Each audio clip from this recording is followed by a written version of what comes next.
Most people spend their lives chasing happiness, yet feel empty when they catch it. What if the answer isn't in chasing, but in understanding? Today, I'll share the 4 noble truths that help me stop running and start living.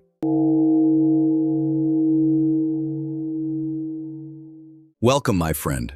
My name is Wisdom. I've lived as a monk for over 20 years, walking barefoot through villages, meditating under moonlight, and listening to the silence between thoughts.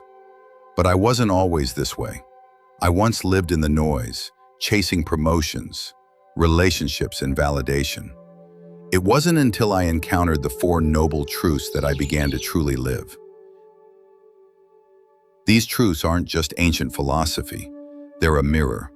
They reflect our suffering, our desires, our potential for peace. Today, I'll guide you through each one, not as a teacher, but as a fellow traveler. Let's begin. Truth number 1. Life is suffering. Dukkha. The first truth is simple, yet profound. Life is suffering, not in a pessimistic way, but in a realistic one.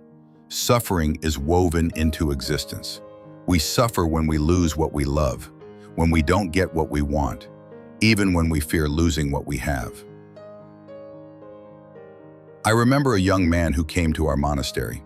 He had wealth, status, and a beautiful family, yet he wept every morning. "Why do I feel so hollow?" he asked. The answer wasn't in fixing his life, it was in understanding it. Suffering isn't a flaw in life. It's a signal. It tells us something is out of balance. When we accept suffering as part of life, we stop resisting it. We begin to observe it, learn from it, and grow through it. Like the lotus that blooms from mud, our peace can rise from pain if we stop pretending the mud isn't there. Truth number 2. The cause of suffering. Tanha. The second truth reveals the root, craving. We suffer because we cling. We want things to be permanent, people to stay the same, emotions to obey our will. But life is impermanent. Everything changes. I once clung to the idea of being respected. I wore my robes not with humility, but pride. And when criticism came, I suffered. Not because of the words, but because of my attachment to praise. Craving isn't just desire, it's obsession. It's the belief that if I get this, I'll be happy. But happiness built on conditions is fragile, like building a house on sand. To reduce suffering, we must loosen our grip. Not abandon life, but engage with it gently. Hold joy like a butterfly, not a trophy. Let go of the need to control, and you'll find peace in the flow. Truth number 3. The end of suffering. Nirodha. Here lies hope. Suffering can end, not through escape, but through awakening. When we stop clinging, we stop hurting. Peace isn't something we chase, it's something we uncover. I met an old woman in the mountains. She had lost her husband, her children, her home, yet she smiled with a serenity I couldn't understand. "I have nothing," she said, "but I am free." Freedom isn't the absence of pain, it's the absence of bondage. When we stop identifying with our suffering, it loses its power. We become observers, not victims. This truth invites us to imagine a life not ruled by fear or desire, a life of clarity, compassion, and calm. It's not a fantasy, it's a possibility, and it begins with a choice. Truth number 4. The path to freedom. Magga.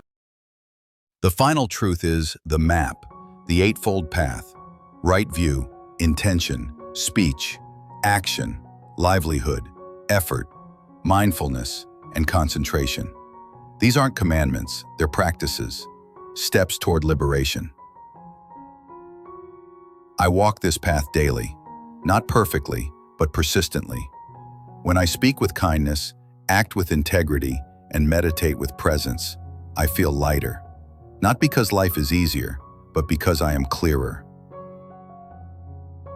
This path isn't reserved for monks. It's for anyone who seeks peace. You can walk it in your office, your kitchen, your relationships. Every moment is a chance to choose awareness over autopilot. Start with one step. Maybe today you speak with more compassion. Tomorrow you pause before reacting.